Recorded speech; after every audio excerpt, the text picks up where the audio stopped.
Good morning, good morning, good morning, and welcome to CSL Denver, a place, a space, and a face of love, a spiritual community teaching ancient wisdom and utilizing universal principles to empower our lives and the lives of others.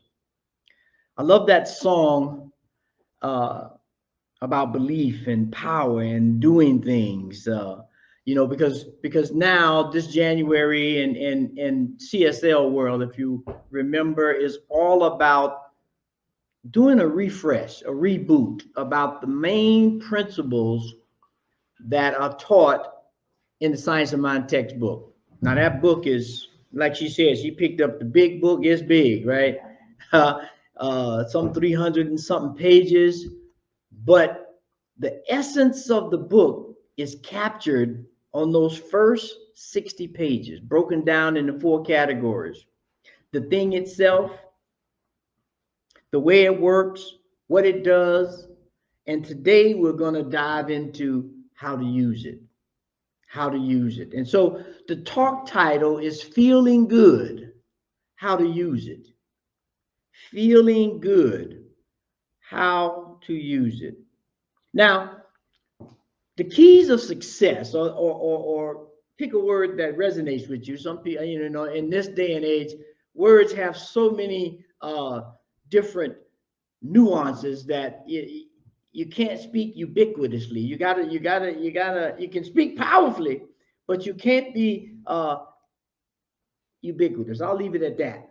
And so we when we think about success or any other terms that fit in that mode that says I am happy with life, I am accomplishing my goals, I am being of service to all. The first thing that we realize when we step into that space, well, the two things that we realize, let me put it that way, is balance and abundance. Balance and abundance. Because if we're out of balance, that speaks for itself. If you've ever been on a bike and wasn't in balance, you understand what that means. And you may even have a couple of bumps and bruises to verify what that actually does to you. But in that same moment, there's an abundant opportunity to get back up, get in balance, and move forward, right? And so when we look at how to use this teaching, how to use this understanding of what it means to be a divine emanation of the Most High, we set it on a foundation of balance and abundance, meaning when we get there, all things are possible. All things are possible. And so today, the essence of what we're looking at in terms of feeling good really speaks to the idea of how to use it. How to use it. It says, as a person thinks, and I'm putting this in modern terms, again, these words, man, you got to be real careful. As a person speaketh, or as a person thinketh, or as a person be in their heart, so shall there be in society. Now, I took some liberties there, but I wanted to make the point that this idea of what we think, how we feel, right? Because we feel in accordance to how we think, has an effect on everything we do. We know in this world of quantum physics and advanced sciences, we know that our thought creates an environment. In the old days, they said, what's that magic word? Aura, right? We look at some of the divine beings or leaders from the old days, and they have these pictures with this little halo around. Well, in scientific terms, today, they would call that an energy field or an aura, which each and every one of us have. And there are some people who use certain technologies that can use the equipment and take a picture of you, and they can look at your aura and begin to detect certain things based on the color of it and based on the pattern of it. But it starts with feeling good. That's what it does in creating a world for success. Now, the key components of feeling good are enormous, but three of them are joy, gratitude, and thanksgiving. Joyful that we woke up this morning and took a breath. I'm guaranteeing, and you know it's hard to make guarantees, but I guarantee you, everybody in the room, everybody online, anybody who hears this later, they are grateful and thankful that they woke up with the breath this morning. No exceptions. Even if they're not feeling good, they're thankful that they were able to take a breath and maybe make some remedies. Maybe take a different approach to life. Maybe look at things a little bit different today because I woke up and was able to feel good, even in pain, even in sorrow, even in just abject fear. Because this is how we begin to use this teaching. I call forth what I want. And I set a tone, I set a feeling that allows those things to be attracted to me. Now,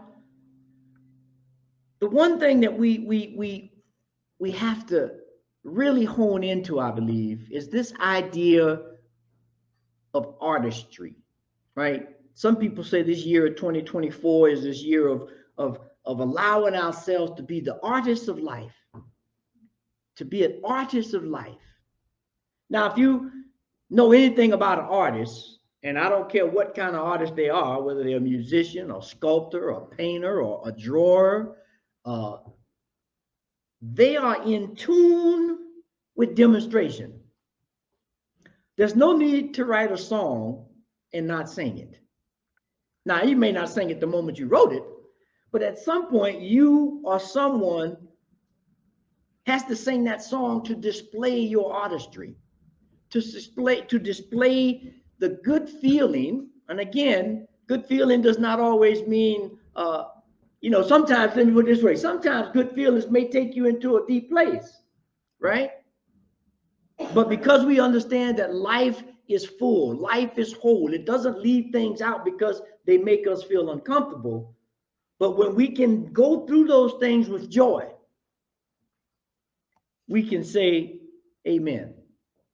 We can now, there's a verse, Psalms 37:4, that says, take delight in the Lord, and he will give you the desires of your heart. Take delight in the Lord, and he will give you the desires of your heart.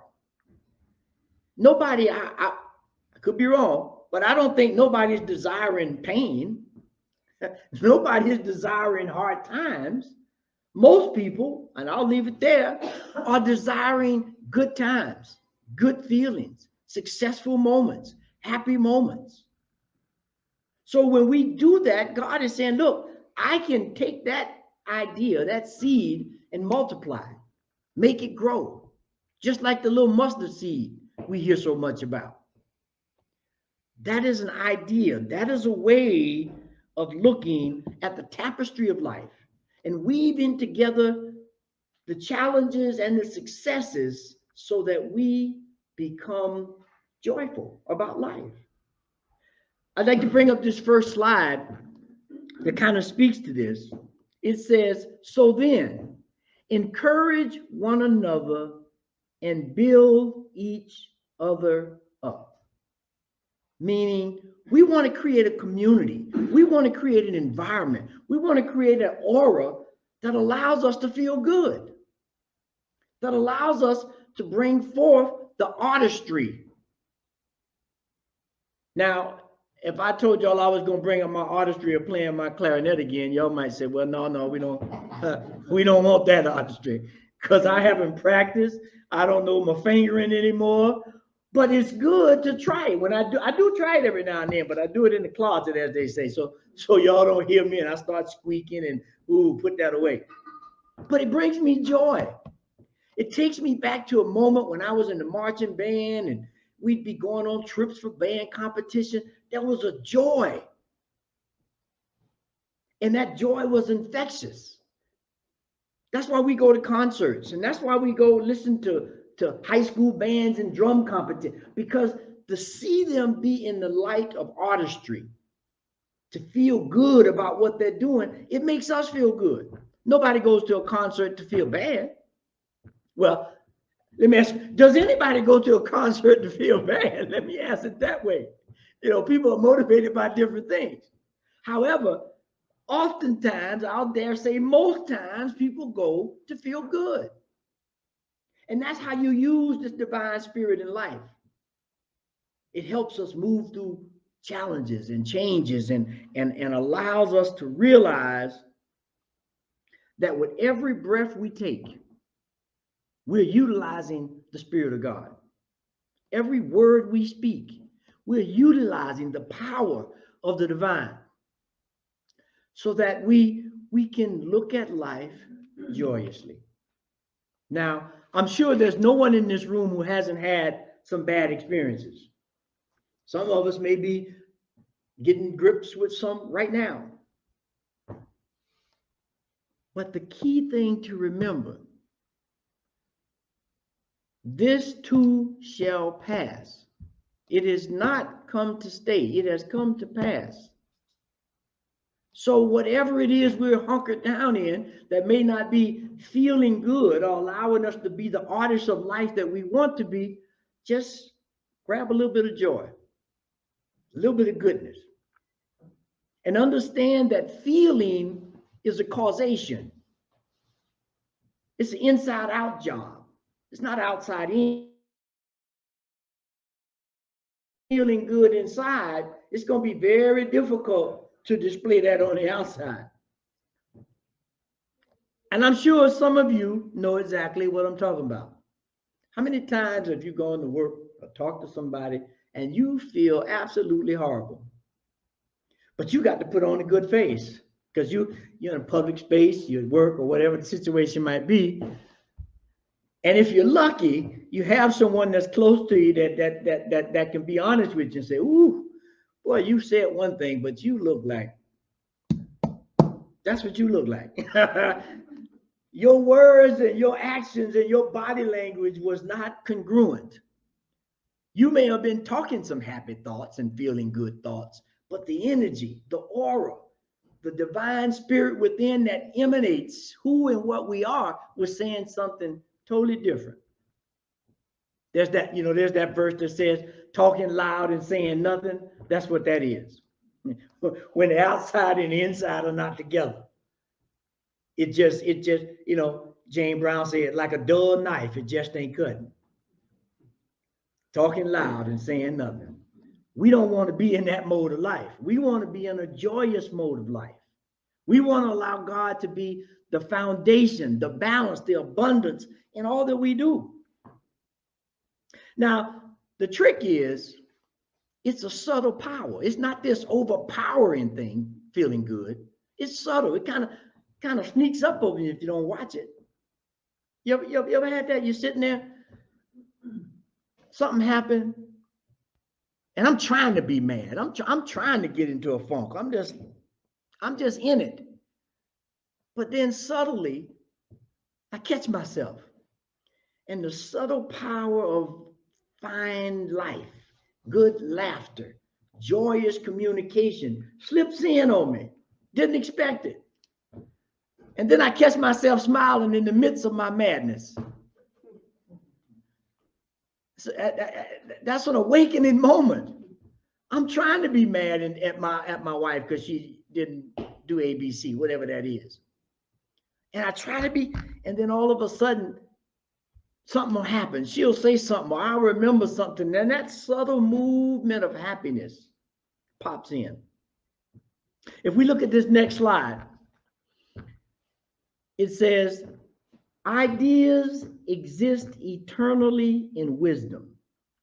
They are made manifest through will. And that manifestation is called consciousness. It is through them that the universe is brought into manifestation. Just the idea of happiness can manifest things in this universe. You don't have to start out trying to do it. That means I can still be mad and have the idea and switch the script. And switch it so that no matter what's happening, I feel the presence of the divine. And this allows us to take these negative moments, to take these uncertainties in life and flip the script, harness the power for good. Ernest Holmes, our founder, says, there's a power in the universe for good, and I can use it. What good is it to have a hammer and you trying to put a house together, but you bring out the saw? I mean, it might be needed, but not in this moment. It's a power for good, and you can use it. Feeling good. This is how we use this divine spirit, this divine intelligence, this divine energy that permeates all things. It's like a fish. You know, to get the good example, you know, it's like trying to explain to a fish that it's in water. Fish is like, what you talking about? I'm in, through, around, part of. I mean, I'm part of the ocean. You don't have to tell me that. I have to realize that. And it realizes the moment you take it out of the water, it say, ooh, there's something else going on. I need to get back into this allness of life, this immersion of life, this place where there is nothing that is around me, in me, that is going on, that is not for me. Because I'm a part of it. It's a part of me. And we move in that kind of environment. And so when you look at this next slide, it says this: there is something in the attitude of thanksgiving that carries us beyond the field of doubt into one of perfect faith and acceptance, receptivity, realization. That's what Susan was talking about in that song.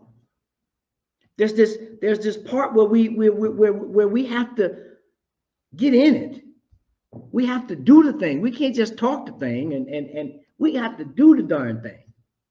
How many of you find yourself sometime, really, and I found myself this morning, I came in, I thought I had lost something or left something home, but I had to get into it.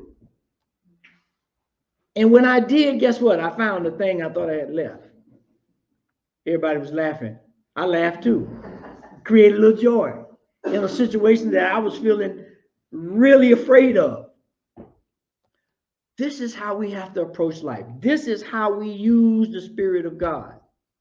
Feeling good, regardless to circumstances, to situations. Because at the essence of our being, God said, as some stories go, 7 days, but I didn't create all this stuff. He sat down and looked around and said, ooh, boy, this is good. This is good. I didn't create this, that, the other, some ups, some downs, some lefts and rights. But when I look at it in its entirety,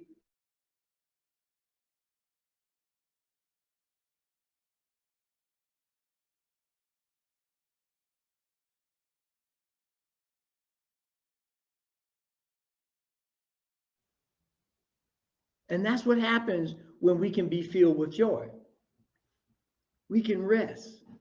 We don't have to get caught up in the hustle and bustle of life thinking we have to do it all ourselves. That's how you use this thing. Now, see, if you're out there trying to do it all by yourself, I can guarantee you one thing. It ain't going to work. It ain't going to work if you're trying to do it by yourself. You need the Spirit of God. You need community. You need companionship. You need friends. You need conversation with yourself. But you can't do it alone. And just in case you didn't catch that, you and yourself are two different people. Just think about that. You and yourself are two different people. Amongst all the other people that live inside. Every once in a while, I go back to my little bitty self when I was a kid. I think about that verse that God says, be ye as children if you want to enter into heaven. So I go back there and I think about, there was nothing I couldn't do. Everything was funny. If you fell down and hurt yourself, it was funny. Now that probably wasn't the right way to explain that or exemplify that. But it was. We looked at life. We never thought about somebody falling and getting hurt. It was just a thing of life that we laughed at. Don't take it too serious. Allow it to flow through. That's what you do as kids. How many can push the combination button on their life and go back to childhood, where everything is joyous, even the bad times are joyous, right? When that happens, we allow ourselves to become channels of the divine. We allow ourselves to be receptive vessels of the goodness of life. And that's what everybody wants. Everybody wants goodness. Now, and I mean, we look around the world at all of the conflicts and uncertainties that are going on. One, at the root of it is about feeling good. It's about being respected, about being valued, about having the fullness of life. And when we do that, we rejoice. We rejoice. And so, if I can just give us 3 ways or 3 thoughtful ideas of how to embrace life in a joyful, feeling good way, I'll start with this. The first thing, the most important thing, is feeling good is required. It's not optional. It's not something you can put on sometime and take off other times. It is required all the time. It's not a luxury. Not a luxury. We get so caught up in daily life that having fun, and I'll raise my hand, I'm one of them, trying to accomplish things, trying to beat these goals, trying to be somebody. And the requirement that's needed for all of it is to feel good. Is to feel good. And that means not about ignoring any challenges, but embracing them. Embracing them. If I could get this next slide. Wayne Dyer says this: change the way you look at things, and the things you look at change. Change the way you look at things, and the things you look at will change. It's a mindset. You got to adopt a different way of looking, and that mindset is empowering. So when you can switch the script, things that look so difficult now don't look. They still might be difficult. Now I don't want to downplay it, but it might not look as difficult. You might see a way of moving into a spectrum of action, a spectrum of faith, a spectrum of joy that says, like that little train, I think I can, I think I can. And after a while, that tune changes to, I know I can, I know I can. And that thing takes place and it happens. Ultimately, we feel good. There's a joy in that. It's not a superficial emotion. It's not something that we have to find. We just have to recognize that it's deep within our soul and ignite it. When we do that, things are smooth. Now, the next thing, after we realize that feeling good is required and it's not a luxury, it's not an option, the next thing we have to move in is, as Wayne Dyer just said, we have to change our perspective. There's no way around it. And that is an internal practice. See, notice how many times I've said internal. All this stuff is internal. There's nothing out there that's going to change what's going on in here if you don't change what's going on in here first. Nothing. The medicine, the therapists, the exercise, none of it. There has to be a perspective. There has to be an internal look within that allows these ideas to manifest. It has to put a seed in the ground has to be receptive. It has to be fertile. It has to be taken care of. That's the same thing with your life. That's why we have that song by Eddie Watkins, The Garden. You are a garden. Must have fertile ground. Must be taken care of. Must be weeded. Or else it ain't a garden, it's just a field. Maybe. Or maybe a jungle, depending on what you got planted in there. Joyful living, feeling good is what God intended us to do. Not in a fairy tale land where nothing goes wrong, but in a land that says, hey, this too shall pass. This too shall pass. And so once we can begin to get that internal practice, once we begin to be able to look at things in that light, this is the key to the whole matter right here, this third point. There is power in laughter and smiling. There is power in laughter and smiling. You ever catch yourself smiling and you don't know why? Seems like I got an amen. Because there's a power in it. There's an uplift.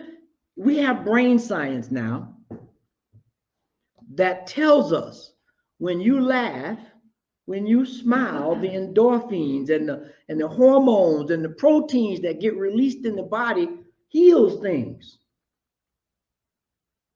Heals the most beautiful and beneficial therapy God ever granted humanity. Science. So if you start looking into quantum physics and neuroscience, and it will tell you without a doubt that this is a healing medicine. This is something that God has given us. You know, there's that thing that says God has created, there's nothing that we face that God hasn't created a cure for. We looking for something technical. We want to get our picture on the Life magazine as, you know, just got to laugh. That's all. You might not get on Time magazine as the man of the year, but I guarantee you, if you laugh, you'll feel good. You'll get better. You'll heal. That's what this thing is about. Let's not get it twisted and confused about, you know, we need all these other things, but we understand through quantum physics, again, the science that God is revealing. There's this thing called the Fibonacci sequence that takes one small thing that gets replicated and gets so complex that you can't understand it. But it says to really understand it, go back to the first thing that got replicated. That's why they have these pictures. Sometimes you can see them. They'll take a little leaflet of a broccoli, and then they'll take the whole broccoli and they look exactly alike. Because it's the same thing that just replicated and got more complex. So when your life begins to get complex, go back to that simple thing of smiling. Go back to that simple point of laughing. It's not a passive state, it's active. You got to activate that in your soul because it's already there. You just got to activate it. Whatever is in the seed, when you put it in the ground, you can't think about it and make it different. You can't plant apples and get oranges. Everything in that seed is already in the seed. It knows what to do. You got to activate it. So are we going to activate our life? Are we going to move into one of these new sciences that they got called laugh yoga? You ever hear that? There's a thing called laugh yoga. And at the essence of laugh yoga is this idea of intentionally laughing and breath. The two of the most profound things you need in life. Joy and breath, and not in that order. I'll put breath and then joy. Let's put them in the proper order. So we don't get confused. That is how we can overcome, as it says in all the scriptures, overcome the world. And there's a lot in the world to overcome today.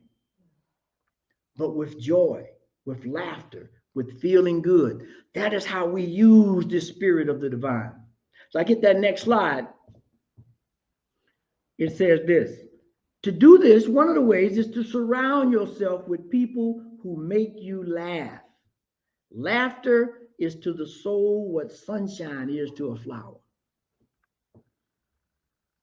That's why we try to build community. That's why we try to have an environment that allows us to grow. That laughter is like sunshine. It's like sunshine. And so when we can do that, we can move into life fully. And as always, we can't leave without call to actions. It just don't make sense that we got to go practice this stuff. But before we do that, this verse out of Galatians 5:22-25, and this paraphrased a bit, it says this: but the fruits of the Spirit is love, joy, peace, forbearance, and kindness. And I will put my spirit in you and move you. God is spirit, and his worshipers must worship in spirit and truth. And since we live by the Spirit, let us keep in step with the Spirit. An invisible thing, something deep inside that allows us to move. And when we can do that, we can step into these actions. Smile to those you encountered this week and witness the magic of the divine in action. Just try it. You're standing in the grocery line or a bank line, or you're at work. You don't even got to say nothing. Just smile. Watch how it changes people. Because now everybody, we live in such a world. Nobody wants to show any emotion. I do it myself. We look at people with deadpan faces. I don't know if I'm looking at a mannequin, and I'm sure they probably look at me and say, that got to be a mannequin because he ain't moving, he ain't blinking, he ain't doing nothing. But when you smile, it breaks all that down and opens an avenue for us to connect and communicate. And the second thing was, try some laugh yoga. Try some intentional laughing and breathing. You ever remember laughing when you were young and you can't catch your breath, your stomach is hurting and you gasping because you just laughing your face off. Try that. Engage in some playful activity that allow you to do that. Because when we do, we understand that we become active, visible forces of the divine that permeates the magic, that permeates a good feeling that not only empowers our lives, but the lives of others. Let us pray. Heavenly Father, Mother God, the balanced aspects of life that allow us to move and have our being in a magical, mystical, intelligent energy of life that allows us to take part of a sacred dance and a grand symphony that allows us to get in tune with the rhythm of life, to see joy in all things, to understand that as we exude this power that is given to us, that we are healing emissaries in the world just by our smile, just by our laughter, just by us changing the perception of what we look at, knowing that it will change what we